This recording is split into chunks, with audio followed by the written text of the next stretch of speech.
Hey guys, Stephanie here, and I'm back with more movie chatter. And if this is your first time here, I want to thank you for checking out my channel. If it's not your first time here, welcome back. And this is a movie channel, so everything I talk about here is movie related. I do collection updates, top 10 lists, reviews, and videos like this one today that I upload every Wednesday called Weekend Watch. It's a segment where I give you some selections for Blu-rays and rentals to watch at home, as well as a few options for anyone who wants to head out and see a movie in the theater.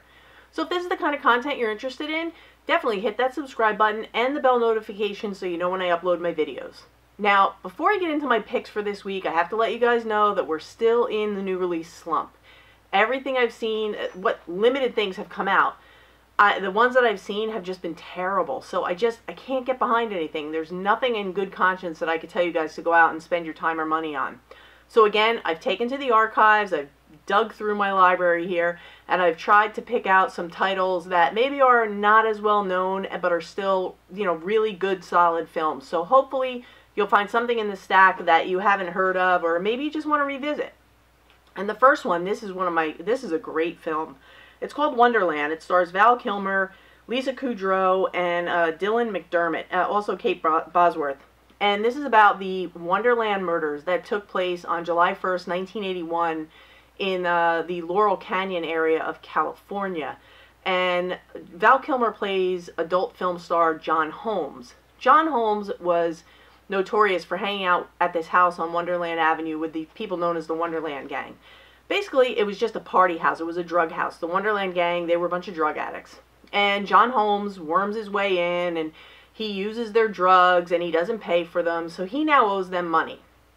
So to repay his debt that he has to them, they tell him that they want him to go to the house of this guy named Eddie Nash. And Eddie Nash is a bad, bad dude.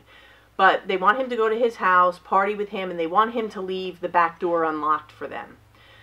So John Holmes goes over there, he's hanging out with them, he's partying, they're doing their thing. He leaves the door open, he leaves. That later on, the Wonderland Gang, they go over, they rob him, steal like $1 million and a bunch of drugs, and their big mistake is they leave him alive. And he knows. He knows he was set up by John Holmes. He knows John Holmes hangs out with the Wonderland Gang. So he gets a hold of John Holmes, pretty much beats it out of him what happened, and he tells him, "You're going to leave the door open for me." Well, the difference between the Wonderland Gang and Eddie Nash is Eddie Nash doesn't leave people alive. So he goes into this house on Wonderland Avenue where John Holmes has left the door unlocked for him, and they basically slaughter the people in the house. It's called the Four on the Floor murders. One woman survived. The fifth victim, she actually survived. And this house was so crazy that the neighbors actually heard the screams at like 3 in the morning. They heard the ruckus at 3 in the morning, and they didn't report it because they just figured it was them doing what they always do and partying till all hours. So the crime actually went unreported for almost a day. And the thing about this is everybody who was charged in the crime was acquitted. So there are a couple versions to this story, this brutal story, and this film explores both. And I can tell you that this film, it's amazing. To put it into perspective, everyone I have ever loaned this movie to never gave it back. So I can't even tell you how many times I've repurchased this movie, but this is probably about my 10th, maybe 12th copy. It is a really, really good movie about a really horrible event. But I can't suggest it enough. It's really a great story.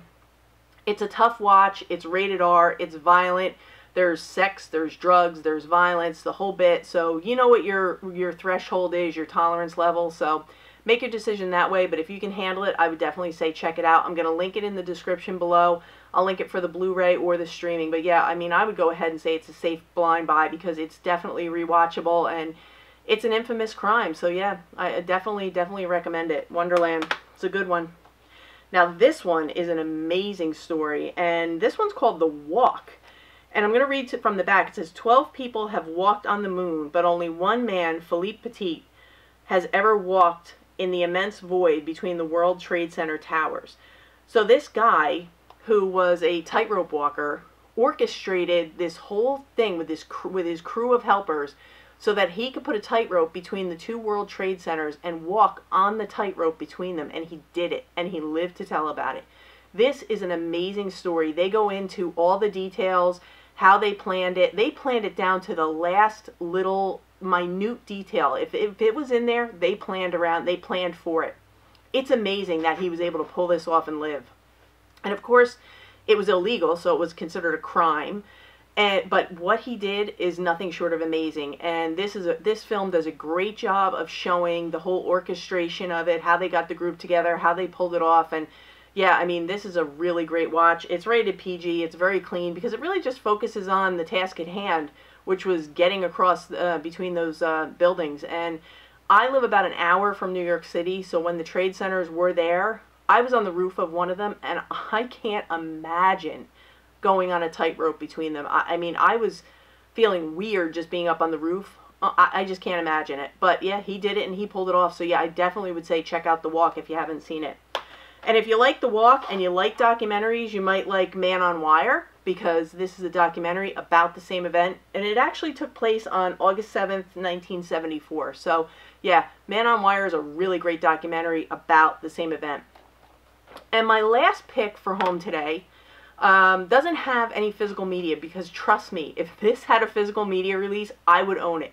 It's called Mortified Nation. It is streaming on Netflix. I have confirmed it. I know some of you guys were bummed out that Born into Brothels was taken off Netflix, and I apologize. I didn't know that in advance. But I did verify today that Mortified Nation is still on Netflix, so you can absolutely stream it on there. What this is, it's a documentary, and it's this company, and they go around to various big cities, and they have open auditions. And what they ask people to do is they ask adults to come in and bring their childhood diaries, journals, letters, anything that they have. And they help them sort through it and find the funniest parts.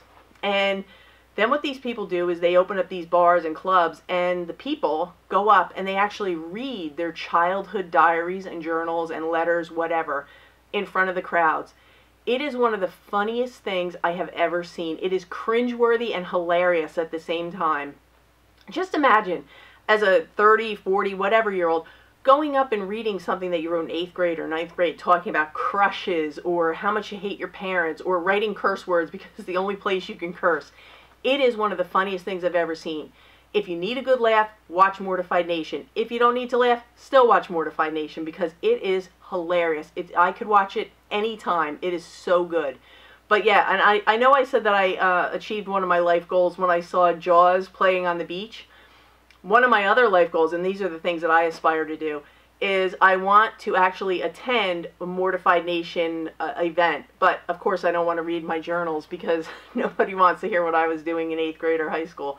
But I would like to really see that in person, because it looks like it's a great time. So yeah, definitely check that one out.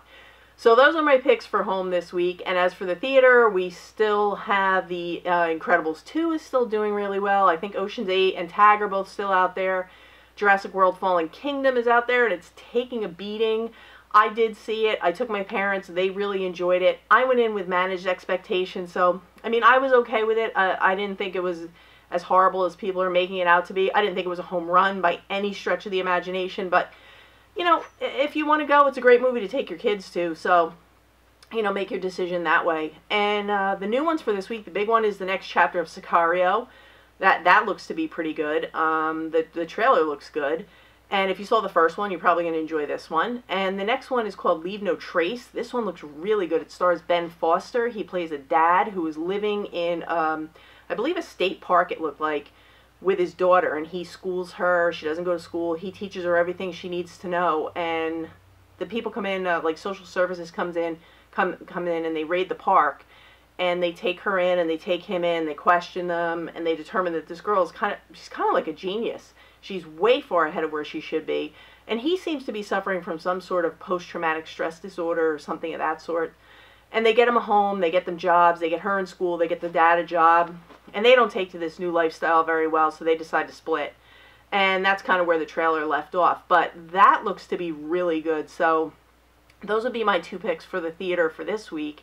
And, you know, hopefully in either the home pile or in the theater, you found something or a couple somethings that you like. And that's going to do it for me today. I want to thank everyone for watching, as always. If you enjoyed this, please give me a thumbs up, subscribe, hit the bell notification, and I'm going to upload again real soon. I have a couple of fun things planned for you for the weekend. And until then, that's a wrap.